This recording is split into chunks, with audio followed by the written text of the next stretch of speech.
Hello po, magandang umaga. So today guys, nandito ulit tayo sa farm and yung update ang ating kusina is ayan na siya. Ganyan yung look niya guys and ayan, unti-unti niyang matatapos kasi nga marami silang nagpanday, sila Tito, sila Kuya Junjun. So malapit na, unti na lang. So by tomorrow siguro guys tapos na to, or baka ngayon nga tapos na to eh. So yung mga ginagawa nila ngayon, may konti nila tayong inaayos sa kubo at saka dito sa kusina. So ipapakita ko sa inyo kung ano na yung mga ganap dito. Let's go po.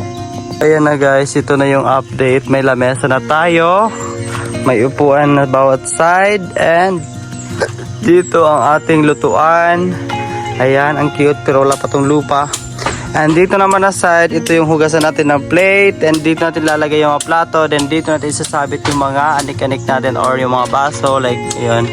So ayan pa, kulang pa to sa ano, lalagyan pa to ng dingding, like ganito, katulad nito, lalagyan pa to dito na side, and magpapalagay din ako ng takip.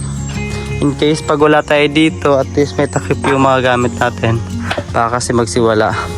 And then dito naman na side, sila Tito, is babaguhin na natin tong ating upuan or sala. Etong kulay green na to guys, this one, tatanggalin na at papalitan natin dito. Makikita nyo mamaya kung ano yung decoration na gagawin nila para sa upuan natin, para sa sandalan ng upuan natin. Ayan. So good morning po sa inyong lahat. Ayan po. Asan yung tres? So yan, ni-remove na ni Kuya Junjun yung mga kulay green na to, yung kawayan pa rin yan. Pero yung ginawa ko kasi noon before guys is temporary ko muna hanggat di pa natin natapos itong mga to. So today andito na kasi to, so ayan, gagawin na nila para mag-match na yung upuan natin sa ganito at saka sa ganito niya. Okay na siya, same color na sila. Ayan. So ayan, nilagay na namin yung sandalan. So ikakat yan nila mamaya. Bali gaganyanin muna bago mag-cut mamaya. Kasi lalagyan natin yan na siya ng design. So ayan guys, may takip na yung ating lalagyan ng mga plato. Ayan, ginanyan ko lang yung takip niya dyan. Yung parang ano, dingding niya kasi mas better yung ganyan. And then, ayan. Then sila doon, malapit na rin sila matapos. So wag kayong mag-alala guys, tawag nun, pagdating dito sa mga ganito, tatanggalin pa to nila, gagawan namin ng design. Ayan na siya, sobrang ganda na guys. Ayan na guys yung upuan natin, and kinakat na nila dito, and dito na side papunta yan dito, and ito yung resulta niya. Ayan, pinaganyan ko na para mas maganda tingnan.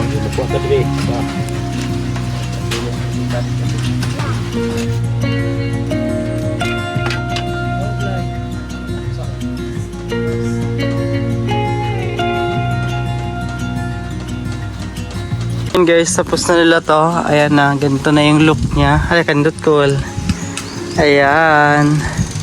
So yung day before, yung kawayan lang yung nilagay namin, ngayon ginanyan na namin siya para mas may design, di ba Kuya John? Ayan po, pag dito naman na side, ganyan din, same lang sila. And pagdating naman dito, ayan, tapos na rin to. Bali yung kulang na lang dito is lupa na lang at saka takip. Ayan o, eto lupa na lang kulang dito, and then dito takip na lang. So matatapos talaga to ngayon. And by tomorrow, hindi ko sure talaga guys kung matutuloy pa yung para namin. Kasi nga, pag-iisipan ko muna kasi may mga kulang pa kasi ako. And, ayun, kausapin ko lang din si mama kung ano ba, kung game ba siya or okay ba kung itutuloy namin yung handaan namin dito. Kasi nga, pangit naman yung maghandaan kami tapos kulang, tapos maraming tao. Hindi ko naman maiwasan na may mga tao talagang pupunta. So, ganyan po. And yung kubo, ayan. Then, sa kubo naman, ayan yun lang yung tatapusin, tsaka yung pinto, tsaka yung bintana sa kabila. Ayan po. Dito naman na side guys is wala na talaga akong balak na lagyan ng ano tawag nun, yung dingding dito. Sadyang ganito lang talaga siya, tapos kusina, then ganyan. Hindi na ako maglalagay ng takip dito or dingding, so pati dito na side. Kasi mas better na kasi ganito lang siya. So yung fresco, yung hangin, nakakalabas. So dyan, talagang ganyan na yan siya. So may mga plano pa kaming idagdag, like itong lang lalagyan namin ng mga ilaw. So wala pa akong solar na nilagay, pero may naka-prepare na kaming solar pero hindi ko pa nilagay kasi nga hindi pa naman ito tapos, saka hindi ko pa nalipatan. So pag napablast na kami dito, sana ako lilipat and maglalagay na tayo mga solar. So yung mga solar na yun guys, galing yung kay Ate Kit. And ayun, talagang konti na lang matatapos na. And tomorrow siguro maglilinis kami dito para maganda na tingnan.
Guys, yung mga tawag doon, balat ng mga kawayan or bamboo, sinunog na lang namin dito na side. Tapos may mga kalat-kalat pa talaga, so wala kaming dingting. So tomorrow na lang ito ng umaga, pero at least medyo malinis-linis na. Then yung mga kahoy na magagamit pa, dito ko tinambak para magagamit na yun pag in case magluluto. And ayan, sobrang linis na dito guys.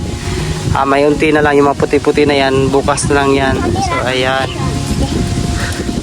dito naman sobrang ganda na rin. And ito, nalinisan ko na rin to. Well, tomorrow balik ulit kami dito para maglinis or kung ano pa yung pwede namin ganap dito tomorrow. And guys, sa wakas tapos na lahat. And ito, okay na rin to. Then ito yung kubo natin, tapos na din. So maraming salamat kay Tito dahil siya po talaga yung gumawa ng lahat-lahat ng to, pati itong mga design. Thank you po. Salamat. Yes, kundi dahil sa'yo hindi namin matatapos to. And of course, kay Ate Kit, sobrang thank you Ate Kit. Sa wakas, may sarili na akong bahay, matatawag na itong tiny house. Thank you rin sa'yo. And of course, yung kusina natin, ayan, pinagtulungan lang nila yung kusina natin guys. Kaya ayan, natapos na siya. So yung na lang yan guys, is takip na lang, wala nang problema sa tapos na yan lahat. Diba to? By tomorrow ng umaga, tapos na yan. Wala na tayong asikasuhin dyan. So ayan, ito yung pinaka-namiss ko guys. Sobrang ganda ng pagkagawa ng ng tawag nun, sandigan natin sa upuan. Ayan, sobrang linis kasi nga yan, binalatan namin. So ayun, ganito na yung situation here. Ito na yung update ng ating bahay. Ayan po. Ayun guys, pauwi na kami. And ayun, maraming salamat sa inyong lahat. Kundi dahil sa inyo, hindi ko mararating kung anong meron ako ngayon. And of course, kay Ate Kit, thank you sa wakas. Ayan na, nakikita na talaga natin yung ating tiny house. Soon, sana makauwi ka at mag-visit mo rin to. And sa lahat ng subscriber ko, maraming salamat sa inyo. Kundi dahil sa inyo guys, talagang alam nyo na, walang ganyan ngayon. So salamat sa mga supporter nyo sa akin, sa palagi panonood ng mga video ko. Thank you po. So yun lang guys, ito na mag-end yung vlog ko. Bye bye po.